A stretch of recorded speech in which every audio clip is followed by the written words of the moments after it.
Nakiisa si Senator Bato de la Rosa sa pagdiriwang ng Indigenous People Day sa Tiboli, South Cotabato. Nagpaalala si Senator Bongo sa motorcade sa Pasay na unahin ang kalusugan sa gitna ng init ng panahon.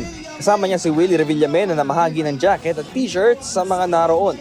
Sa Iriga, Camarines Sur, kinilalang honorary chieftain ng katutubong AGTA si Senator Lito Lapid. Si Amira Lidasan nagprotesta sa DOJ para ipanawagan ang pagpapalaya ng political prisoners. Si Senator Amy Marcos nagpahayag ng suporta sa mga magsasaka sa pagtitipon sa Quezon. Sa Maynila, kinilala ni Lisa Masa ang ambag ng kababaihan sa pagbabago ng lipunan.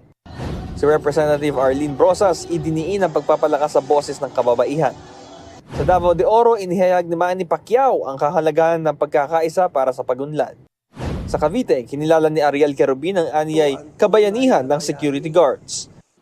Sa Antique, binigyan din ni Danilo Ramos ang pagpapalakas ng local rice industry. Pinahalagahan naman ni Ronel Arambulo ang mga mangingisda sa Panay Island. Si Congresswoman Franz Castro binigyan din ang kahalagahan ng kabataan ngayong eleksyon.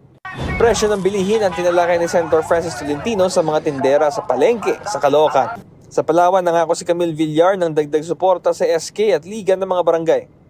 Si Jerome Adonis nakiisa sa workers' protest para sa mga na-dismiss na miyembro ng Union. Aumento sa sahod at sapat na benepisyo ng barangay health workers ang pinaglaban ni Aline Andamo sa Iloilo.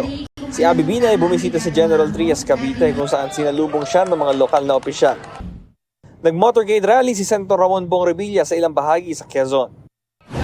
Sa Ortigas, nakiisa si Teddy Casino sa protesta para tutulan ng NLEX toll hike. Si Modi Floranda sinabing pasakit sa mga driver at commuter ang NLEX toll hike. Sinulong ni Senadora Pia Cayetano ang pagpapaunlad ng Cavite State University bilang Smart Campus. Patuloy namin sinusundan ang kampanya ng mga tumatakbong senador sa eleksyon 2025. Bam Alegre, nagbabalita para sa GMA Integrated News.